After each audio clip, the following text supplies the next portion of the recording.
And welcome everyone back to the Wargiven Racing Podcast, episode number 8, talking about the NASCAR Camping World Truck Series race that occurred at the Daytona International Super Speedway tonight. It was it was an interesting race. I mean, for the first good two-thirds, it was clean, which was a surprise. A welcome surprise, as typically the truck races at Daytona are quite uh, wreck wreckfest like, and most of the time there's maybe a few trucks left for the final lap or two when they go into a shootout for the win. Um, Starting off with the lineup for today's race, you had Ty Majeski in his return to full-time truck racing with his new team, Thor Sport Racing, on pole, with John Hunter Nemechek continuing his strong form from last season, where he won the most races and came up just short of winning a championship. Um, for Kyle Busch Motorsports, and then Chandler Smith continue his momentum after winning two of the final three races, I believe.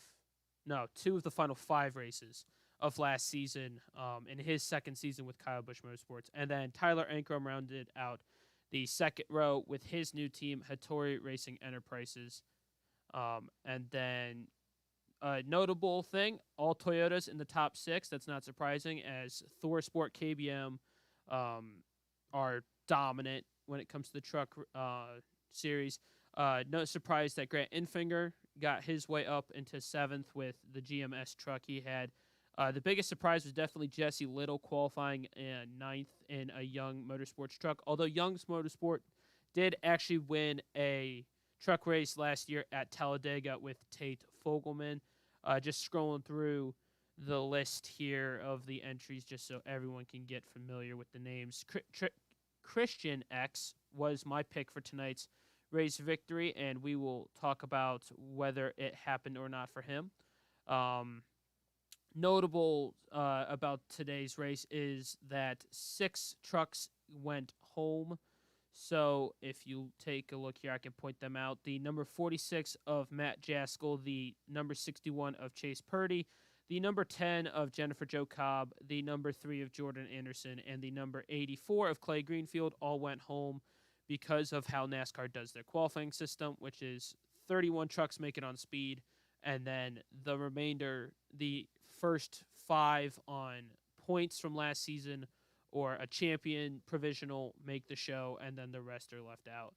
The only reason why I said 5 names here that set times and did not make the field is because the 6th, Jason Kitzminger, I believe, in the number 97, had a severe wreck in yesterday's practice and was unable to take part in today's qualifying session.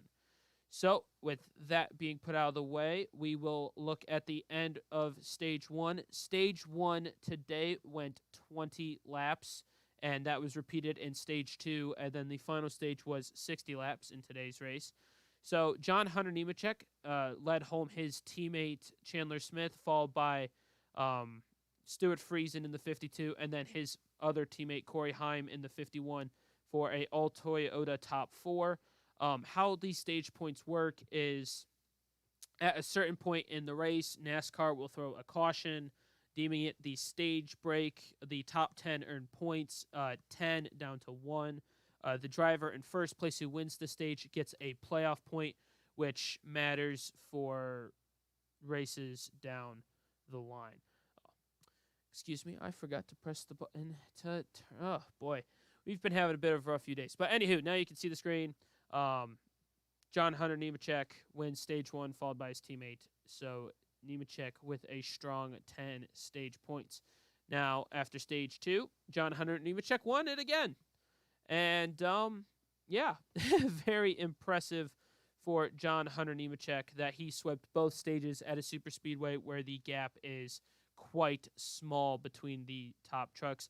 Ben Rhodes in the 99 Thor Sport truck gets second, followed by Chandler Smith in third, Christian X in fourth, Matt Crafton in fifth, and then Austin Wayne Self, Tyler Ankrum, Derek Kraus, Austin Hill, and Ty Majeski rounding out the top 10.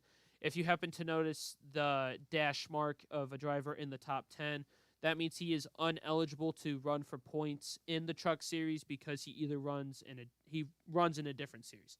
Austin Hill runs full time this year in the Xfinity Series, so that's why you don't see a 2 right here saying he earned 2 points. So heading into the final 60 laps of tonight's race, with the trucks having a fuel window of approximately 30 to 35 laps, the field needed to make at least one pit stop during the final stage. And so up to this point, you'll see here that there were 7 cautions. There were actually 0 cautions, I believe, other than stage cautions. There may have been an incident that I missed between the 51 of Corey Heim. Let's see. Finished stage 1 and 4th. Heim and I believe Dean Thompson of the number 40 Nice Motorsports truck got into it on pit road, where it caused severe damage to the 40, and then the 51 had problems throughout the rest of the night.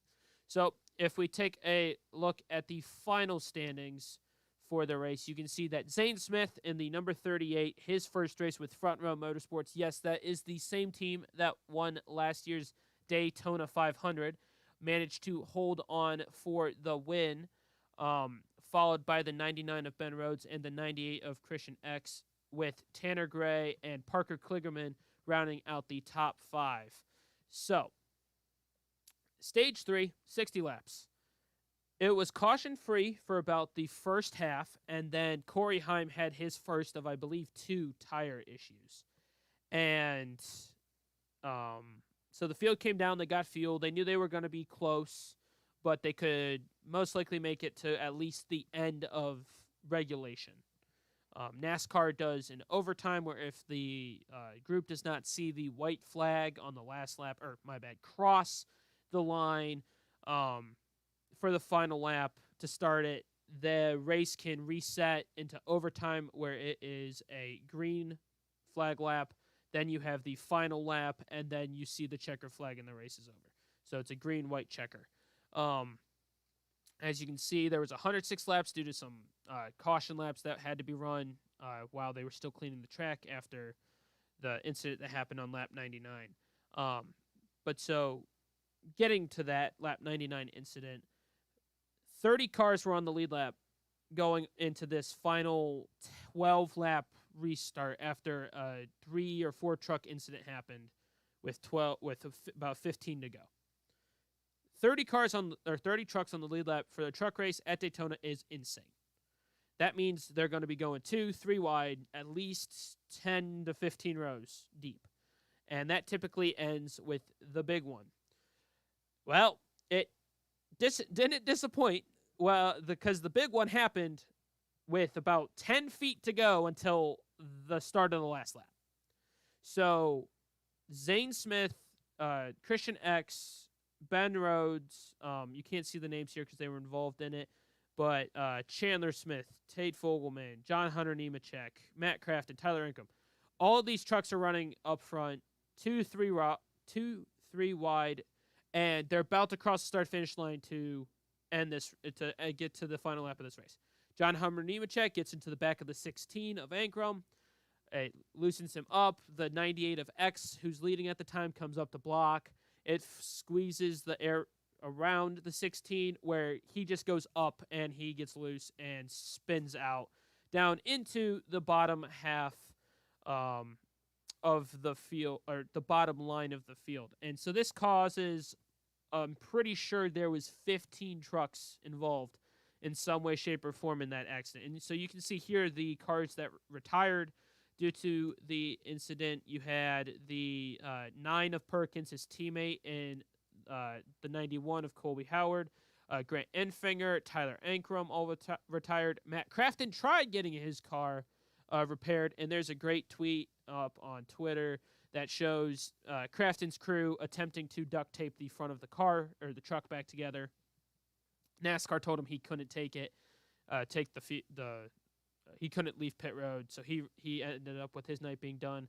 And then Allen, Kraus, and Nemechek all multiple laps down because of repairs to their trucks. And then Chandler Smith, Tate Fogelman, Brian does it, lost a lap as well due to repairs. So Yeah. And then they red flagged the race. And it's understandable. They red flagged the race because in NASCAR rulebook they didn't cross the line to start the last lap. So they have to re-rack them. They have to go for overtime. So we're sitting there. We sit there for a half hour. There's a half-hour red flag. I understand it. They got a safety first. They rack up the cars. There's 20 on the lead lap. They go out. They barely make it through the first lap. Then some cars in the back because they're fighting for position because in Daytona, last place on the last lap can still win the race because of the draft. Or at least last car in the lead lap in the pack. And three trucks go around, hit the wall, start spilling oil all over the track. It looked like from replay that a truck was already spilling oil onto the track before the wreck happened. So I'll leave my feelings on why that truck, one, should have even been allowed back on the track, or two, why there shouldn't have been overtime in the first place for a minute. But that throws the yellow flag. At the start of the overtime, it was X followed by Rhodes on the inside, 1 and 3 teammates, and then you had Zane Smith leading the outside with Parker Kligerman right behind him. They both get a good push. X gets pushed to the lead by Ben Rhodes, but they die out because they're on the inside, so they're not getting as much momentum. Zane Smith and Kligerman come around the outside because they have momentum, but you can't stay locked to the bumper the whole time, so Kligerman gives one more push to Smith. Smith clears the two Thor Sport cars, and Kligerman starts to fall back before he can tuck back into line. And this happens coming down the backstretch into 3 and 4. So Zane Smith sees the white flag again because he was winning when he was in front when the first caution happened after the wrecking occurred. So he sees the white flag. He crosses the finish line. All right, we're on the final lap. This is it. And Rhodes and X didn't have time to mount a counterattack going into turns 1 and 2 or out of turns 1 and 2 because of the wreck in the back. So Zane Smith, who would have won if the first caution was the end of the race, now wins due to the second caution. He locked himself into one of the 10 playoff spots for the truck race. Again, the trucks only have 10 playoff spots, and you have to run every race in the regular season to qualify or to be eligible to have a playoff spot. So the Love's truck is in victory lane. The Love's brand is in victory lane again after winning with Michael McDowell last year in the Cup Series for the 500. And yeah, it was a good race. I would give it a 8.5 out of 10.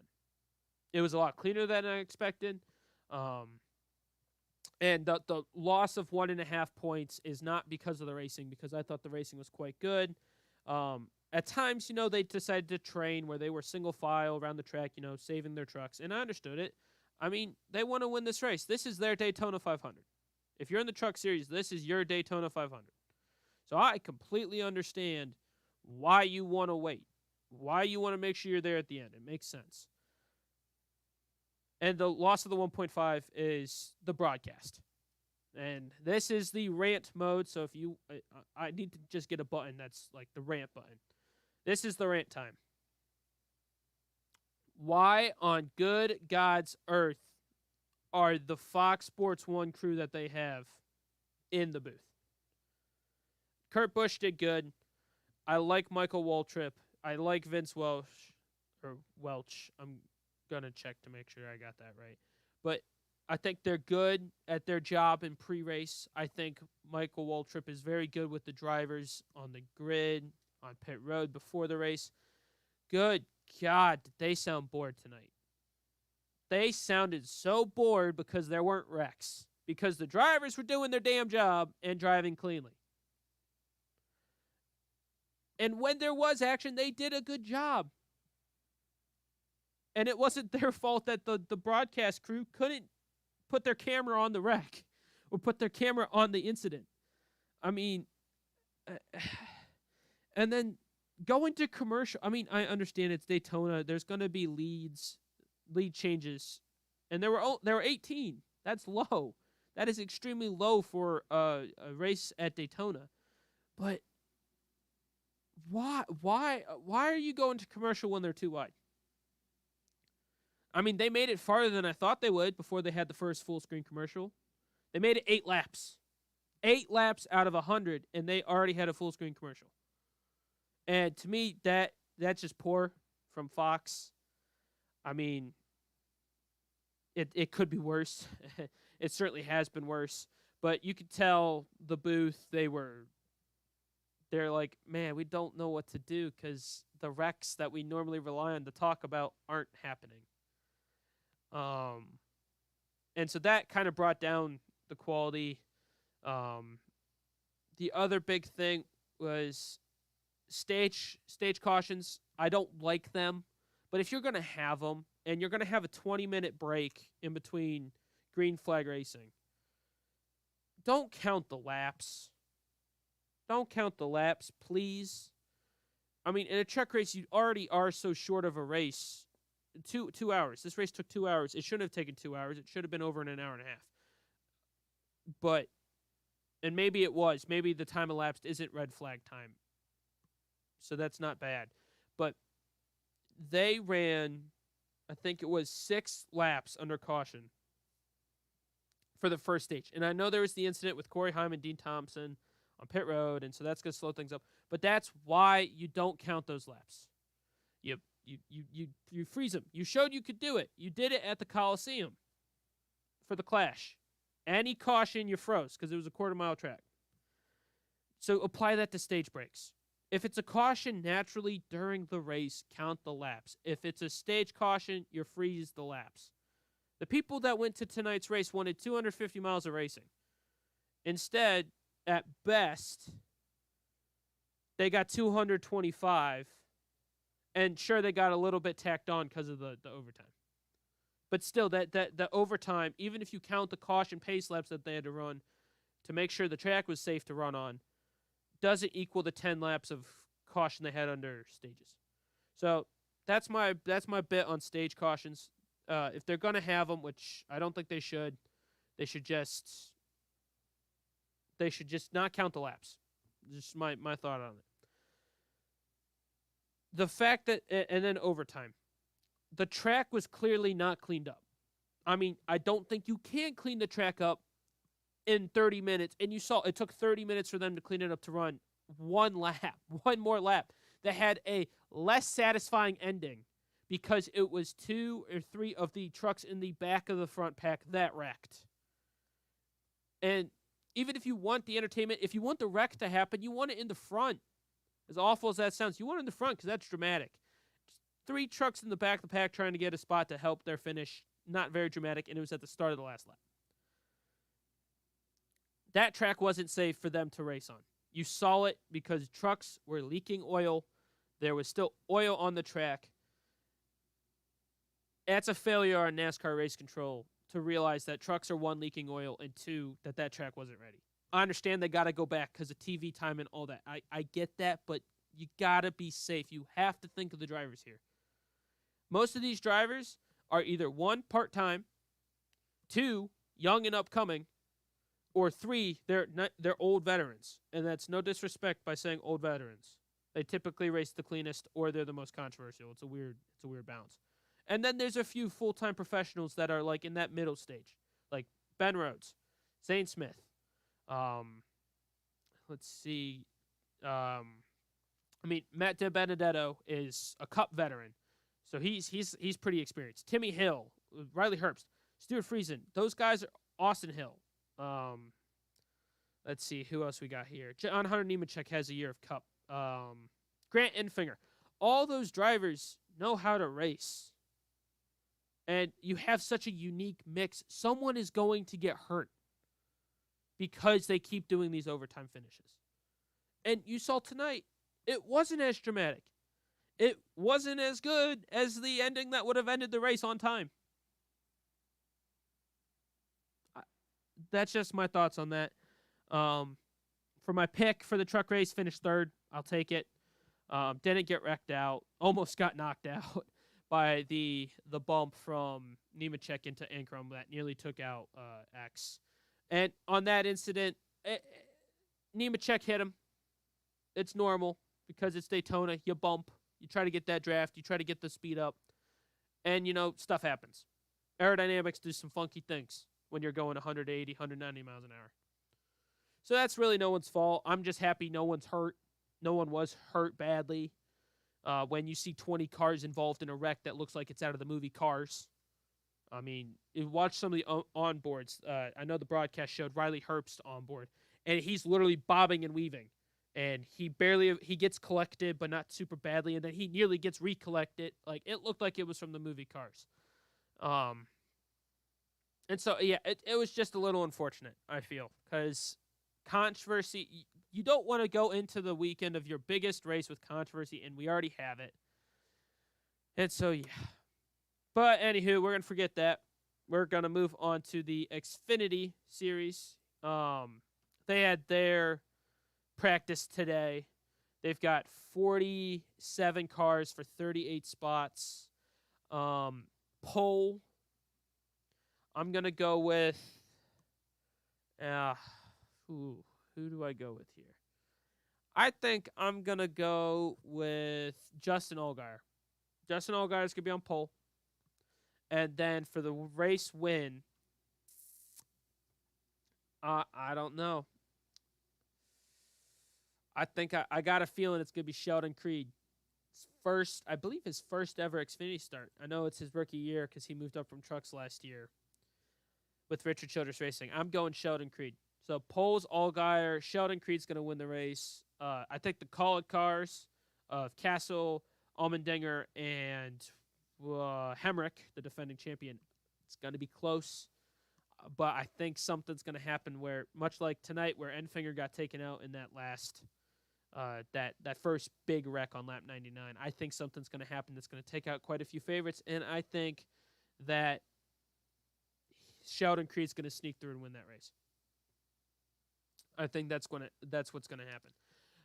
And then, as I won't be recapping tomorrow's race live, we're going to talk about the Daytona 500. And I'm going to give my prediction for who's going to win that. Strong favorites are the Roush Fenway Keselowski Racing Boys after their strong performance. Team Penske. I mean, you can't really rule out Joe Gibbs Racing or the Hendrick teams. Or even Richard Childress Racing. I think Tyler Reddick is spoiling for a fight. Ross Chastain, too, with Trackhouse. Ricky Stenhouse with JTG. Whew.